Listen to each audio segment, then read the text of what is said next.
Om Swastiastu, Namo Buddhaya, dan salam kebajikan untuk kita semua. Perkenalkan, saya Nurhani Panamana dari kelas 1A dengan NIM P0713102540. Di sini saya akan menjelaskan materi mengenai geostrategi dan geopolitik. Geostrategi dan geopolitik merupakan dua konsep penting dalam studi hubungan baik internasional maupun nasional. Geopolitik adalah studi tentang pengaruh geografi terhadap politik dan hubungan internasional, di mana tujuannya itu untuk memahami ancaman dan peluang yang timbul dari posisi geografisnya. Sementara geostrategi adalah analisis tentang bagaimana kekuatan militer dan sumber daya nasional dapat digunakan untuk tujuan politik dan keamanan negara, di mana juga tujuannya itu untuk memungkinkan negara untuk mengatur sumber daya dan kekuatan militernya secara efektif guna menjaga tujuan politik dan keamanan nasional. Dengan dua konsep ini, suatu negara dapat mengembangkan kebijakan pertahanan yang sesuai dengan kebutuhan dan kondisi strategisnya. Geopolitik dan geostrategi juga membantu negara dalam mengantisipasi pergeseran kekuatan global dan menghadapi persiapan di tingkat internasional.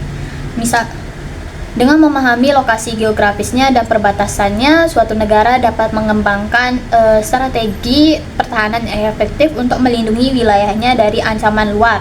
Selain itu, dengan memahami sumber daya alam yang dimiliki suatu negara dan akses ke jalur perdagangan utama, negara tersebut dapat merencanakan kebijakan ekonomi yang dapat meningkatkan kesejahteraan rakyatnya dan mengoptimalkan potensi ekonominya.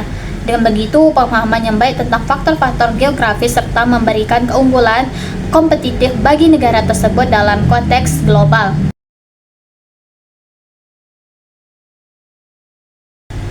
Lalu, bagaimana kenyataan yang ada dalam penerapan geopolitik dan geostrategi di negara Republik Indonesia pada saat ini? Pertama, pada saat ini persatuan bangsa dan keutuhan wilayahnya masih terancam oleh berbagai gerakan separatis, baik itu dia masih memiliki kekuatan bersenjata maupun masih dalam bentuk wacana. Kepentingan pribadi, golongan, dan kelompok cenderung lebih dominan daripada kepentingan nasional. Kondisi ini memang masih belum tertantangi secara penuh karena para pemimpin atau elit politik masih dia sibuk saling menyerang dan mempertahankan kepentingan pribadi, golongan, dan kelompoknya masing-masing. Lalu kedua, geostrategi. Geostrategi ini memang kesadaran geografisnya bangsa Indonesia yang memiliki tanah air yang luas dan posisi strategis memang masih kurang. Pada umumnya masih berorientasi di sekitar daratan, khususnya di lingkungan tempat tinggalnya, sehingga kurang mampu memanfaatkan peluang dari kondisi wilayah yang luas dan strategis, serta memiliki potensi kekayaan alam yang beraneka ragam. Akibatnya bangsa lain itu dia lebih maju dan dapat menikmati keuntungan besar dari wilayah dan kekayaan alam bangsa Indonesia. Pencurian kekayaan ikan di laut teritorial Indonesia, proyek penambangan tembaga dan emas oleh Freeport di Irian Jaya dan Newport di Sumbawa, serta di tempat-tempat lainnya itu menunjukkan bahwa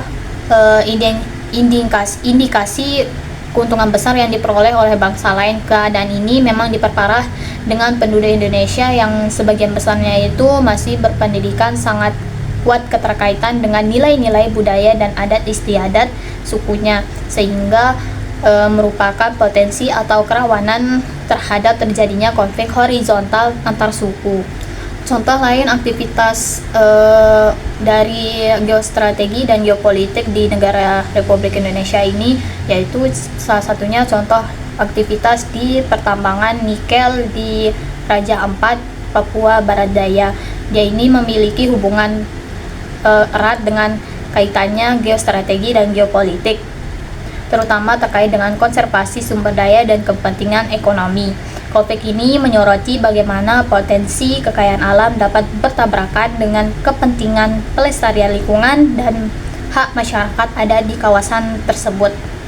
kerusakan dari flora dan fauna di pertambangan nikel di Raja Ampat itu tidak dapat diperbaiki sehingga merusak lingkungan secara permanen. Selain itu, pertambangan nikel menyebabkan kerusakan ekosistem meliputi terumbu karang, hutan mangrove, dan padang lamun.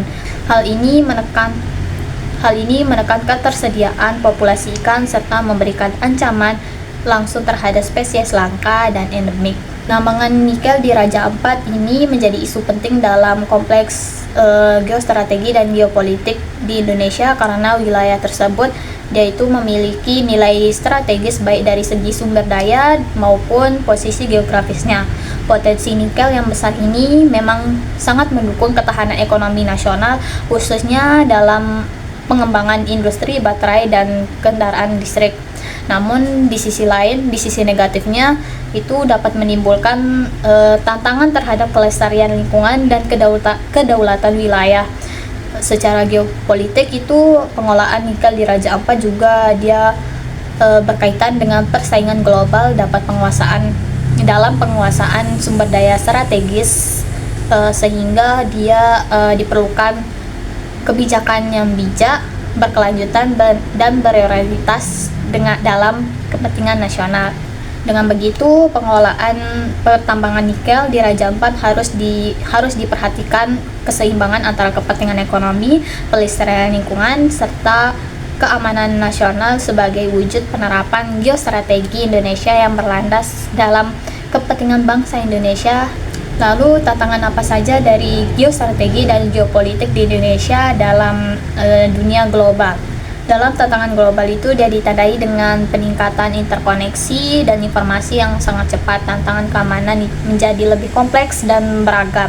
Ancaman transnasional seperti terorisme, perang siber, kejahatan terorganisir, dan pandemi mengharuskan negara mengadopsi pendekatan keamanan yang lebih komprehensif. Tantangan ini yang tidak menghormati batas negara dan membutuhkan kerjasama dan intelijen bersama antar negara. Dan terakhir ada pula upaya-upaya yang dapat dilakukan pemerintah dalam penerapan geopolitik dan geostrategi dalam mewujudkan negara berkedaulatan di Indonesia. Pertama, pengolahan sumber daya alam secara berkelanjutan. Berkelanjutan ini tidak lepas dari 3 aspek yang juga menjadi tiga pilar utama, yaitu pertama ekonomi, sosial, dan lingkungan pembangunan yang berkelanjutan merujuk pada keberadaan sumber daya alam dalam upaya mendukung kesejahteraan manusia.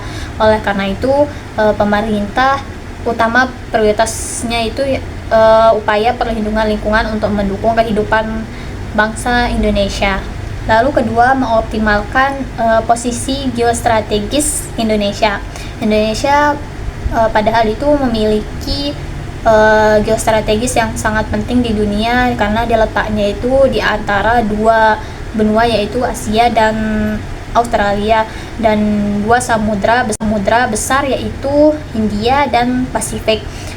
Karena posisi ini menjadikan Indonesia yaitu sebagai titik silang perdagangan internasional, jalur lalu lintas laut dan udara dunia, serta wilayah yang kaya sumber daya alam dan keanekaragaman hayati.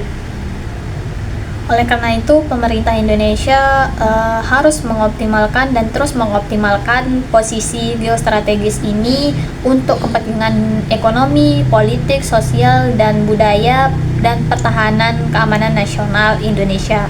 Lalu ketiga yaitu meningkatkan diplomasi dan kerjasama internasional. Dalam era globalisasi yang semakin kompleks ini, diplomasi dan kerjasama internasional menjadi instrumen penting bagi suatu negara untuk menjaga kedaulatan, memperjuangkan kepentingan nasional, dan berkontribusi terhadap perdamaian dunia. Oleh karena itu, pemerintah Indonesia terus berupaya meningkatkan diplomasi dan memperluas kerjasama internasional di berbagai bidang untuk memperkuat posisi strategis Indonesia dalam pencaturan dunia. Lalu keempat yaitu memanfaatkan teknologi dan informasi untuk keamanan nasional. Dalam era globalisasi ini, Teknologi dan informasi menjadi faktor penting dalam menjaga stabilitas dan keamanan nasional. Pemerintah Indonesia memanfaatkan kemajuan teknologi untuk memperkuat sistem keamanan negara di berbagai bidang, mulai dari keamanan siber, pertahanan, intelijen, hingga keamanan publik. Hal ini menjadi bagian dari strategi nasional untuk menghadapi ancaman modern yang semakin kompleks dan tidak lagi terbatas pada ancaman fisik semata, tetapi juga ancaman digital dan informasi. Sekian dari saya, maaf bila ada salah kata. Wassalamualaikum warahmatullahi wabarakatuh.